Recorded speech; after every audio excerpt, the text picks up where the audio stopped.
Hi you guys, hello and welcome. I hope everybody's doing very well.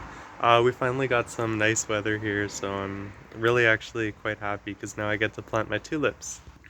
I may or not have gone a little bit overboard with just, picking varieties and stuff. I got a whole Home Depot bag there.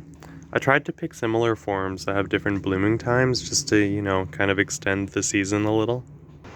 A couple of fun facts about tulips. They're actually native to what is modern-day Turkey, so Asia Minor, the Anatolian Peninsula.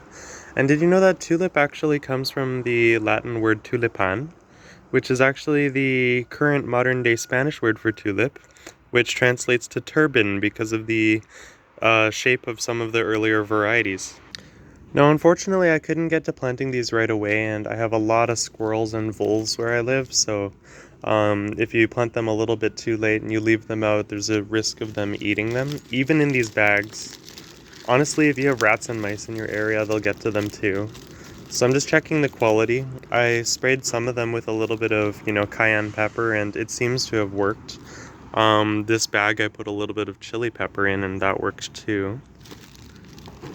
You're going to want to look at the quality of the bulbs. Like this one here, I'm still going to plant because, why not give it a chance?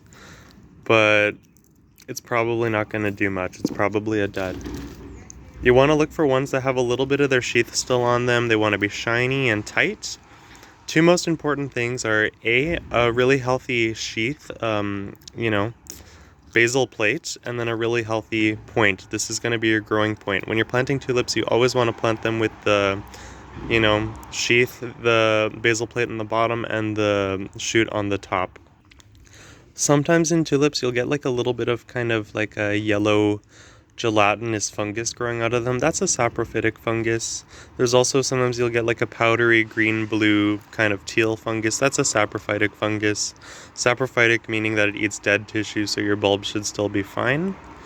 On occasion, you'll get like a waxy kind of leak coming from the bulbs. That's just from mechanical damage on the bulbs as they're getting sorted. The bulb should still be fine. I'm just going to hunt for a little bit more of that fungus. If you see something like this, a little bit of scarring, your bulb will still be fine. Just as long as it's not mushy and it still has some good rigidity to it. Keep in mind, tulip bulbs like to be planted pretty darn deep. I'm talking like close to a foot deep, depending on the variety.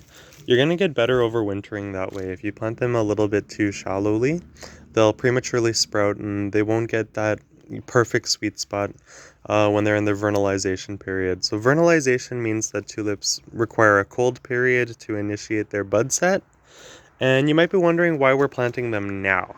So I always plant my tulips in September just to give them a bit of a head start. Most people here in the Pacific Northwest will plant them in October and November. Sometimes I'll go get some clearance tulips later on, I'll just kind of get those because they're cheaper. But for me, late September is the best time. It's kind of prime time for fishing too. See, this is another one. This one's kind of hollowed out. I'm still going to plant it, but I'm going to plant it away from the other ones because I don't want that to spread, But yeah, you want to let tulips get a strong foothold in the ground. They have to produce their roots first. So they root and then they flower and leaf out, and then the leaves expand and the leaves get a little bit bigger. You want to give them some time to root out before it gets really cold. This is what I was talking about. This is totally fine. I hope you guys have a wonderful day, and I'll keep you updated on these.